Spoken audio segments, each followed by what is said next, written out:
விழுப்புரம் நகர்மன்ற கூட்டத்தில் போதைப்பொருள் விற்பனை தொடர்பாக திமுக அதிமுக கவுன்சிலர்களிடையே காரசார விவாதம் நடைபெற்றது.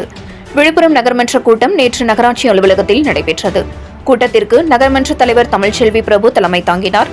துணைத் தலைவர் சித்திகலி, நகராட்சி ஆணையர் ரமேஷ் ஆகியோர் முன்னிலை வகித்தனர். கூட்டத்தில் திமுக நகர்மன்ற கவுன்சிலர்கள் மணவாளன் பேசுகையில், நகரில் விரிவாக்கம் செய்யப்பட்ட பகுதிகளில் பாதாள சாக்கடை பணிகள் முடிவுற்ற இடங்களில் சாலை சீரமைக்கப்படாமல் படுமோசமாக காட்சியளிக்கிறது. LED தெருமின் விளக்குகளும் பொருத்தப்படாமல் உள்ளது.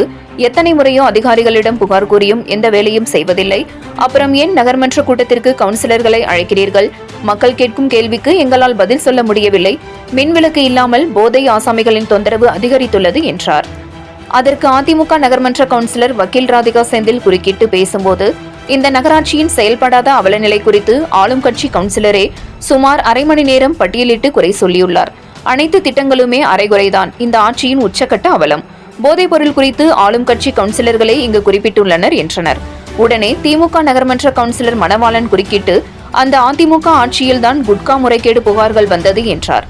மேலும் திமுக கவுன்சிலர்கள் புருஷோத்தமன், பத்மநாபன், சாந்தராஜ், சங்கர் உள்ளிட்டோர் எழுந்து அதிமுக ஆட்சியில்தான் போதைப்பொருள் விற்பனை அமோகமாக நடந்தது என்று குற்றம் சாட்டினர். பதிலுக்கு அதிமுக கவுன்சிலர்கள் கோல்டு சேகர், ராதிகா செந்தில், கோதண்டராமன், கலை உள்ளிட்டோர் எழுந்து திமுக ஆட்சியில்தான் தமிழ்நாடு போதை மாநிலமாக மாறியுள்ளது என்றனர். இதனால் திமுக அதிமுக கவுன்சிலர்களிடையே காரசார விவாதம் நடந்தது. கூச்சல் குழப்பம். இதன் காரணமாக மன்றத்தில் பெரும் கூச்சலும் குழப்பமும் ஏற்பட்டது. இந்த சமயத்தில் ஜனதா கட்சி கவுன்சிலர் வடிவேல் பழனியும் குறுக்கிட்டு, திமுக ஆட்சியில்தான் போதைப்பொருள் விற்பனை அதிகம் நடக்கிறது என்றார். அதற்கு திமுக கவுன்சிலர்கள் குறுக்கிட்டு, உங்கள் கட்சி ஆளும் மாநிலத்தில்தான் போதைப்பொருள் விற்பனை நடந்துள்ளது என்றனர். இவ்வாறாக காரசார விவாதம் நடந்த நிலையில் நகர்மன்ற தலைவர் தமிழ்ச்செல்வி குறுக்கிட்டு, தமிழ்நாட்டை போதைப்பொருள் இல்லாத மாநிலமாக்க முதலமைச்சர் நடவடிக்கை எடுத்து வருகிறார் என்றார். பின்னர் மற்ற கவுன்சிலர்கள் எழுந்து, இவ்வாறாக நகர்மன்ற கூட்டத்தில் அரசியல் பேசினால் உள்ளூர் பிரச்சனையை எப்படி பேசுவது என்று கூறினர். அதன் பிறகு அமைதி திரும்பியது. தொடர்ந்து நடந்த கூட்டத்தில் கவுன்சிலர்கள் தங்கள் வார்டில் உள்ள கோரிக்கைகள் குறித்து பேசியதாவது, கோடைக்காலம் வருவதால் எங்கெல்லாம் பஸ் நிறுத்தம் உள்ளதோ அங்கெல்லாம் பயணியர் நிழற்குடை அமைக்க வேண்டும். அதேபோல் கோடை காலத்தை கருத்தில் கொண்டு பொது இடங்களில் நகராட்சி நிர்வாகம் குடிநீர் தொட்டி அமைக்க வேண்டும். 1வது வார்டில் 2 ஆண்டுகளாக குடிநீர் பிரச்சனை உள்ளது. கோடைக்காலம் வருவதற்கு முன்பே குடிநீர் பிரச்சனையை சரி செய்ய வேண்டும். பாதாள சாக்கடை திட்டப்பணிகளையும் விரைந்து முடிக்க வேண்டும். ராகவன்பேட்டை பகுதியில் 7 மாதமாக தெருமின் விளக்கு எரிவதில்லை. எத்தனையோ முறை அதிகாரிகளிடம் புகார் கூறியும் நடவடிக்கை இல்லை.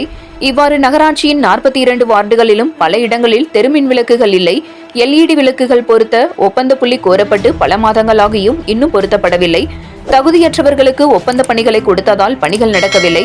தகுதியானவர்களுக்கு ஒப்பந்தம் கொடுங்கள். நகராட்சியில் டெண்டர் விடுவது எந்த கவுன்சிலர்களுக்கும் தெரியப்படுத்துவதில்லை. இதனால்தான் டெண்டர் எடுப்பவர்கள் தகுதியில்லாமல் வருகின்றனர். அடுத்த கூட்டம் நடைபெறுவதற்குள் இப்பணிகளை முடியுங்கள். பணிகளை செய்ய முடியாத அதிகாரிகள் விடுமுறை எடுத்து சென்று விடுங்கள். மேலும் தந்தை பெரியார் நகர் அரசு மகளிர் கல்லூரி பஸ் நிறுத்தத்தில் குடிநீர் தண்ணீர் நிரப்பாததால் மாணவர்கள் சிரமத்திற்குள்ளாயினர். நகரில் பழுதடைந்த சாலைகளை விரைந்து சீரமைக்க வேண்டும். டெண்டர் விடப்பட்ட பகுதிகளில் சாலை பணிகளை விரைந்து முடிக்க வேண்டும். இவ்வாறு நகர்மன்ற கவுன்சிலர்கள் கூறினர். இதை கேட்டறிந்த நகர்மன்ற தலைவர் தமிழ்ச்செல்வி பிரபு, கவுன்சிலர்கள் தெரிவித்த கோரிக்கைகள் அனைத்தும் படிப்படியாக நிறைவேற்றப்படும் என்றார். 7 Green News செய்திகளுக்காக விழுப்புரம் மாவட்ட செய்தியாளர் எஸ். கலைக்குமார்.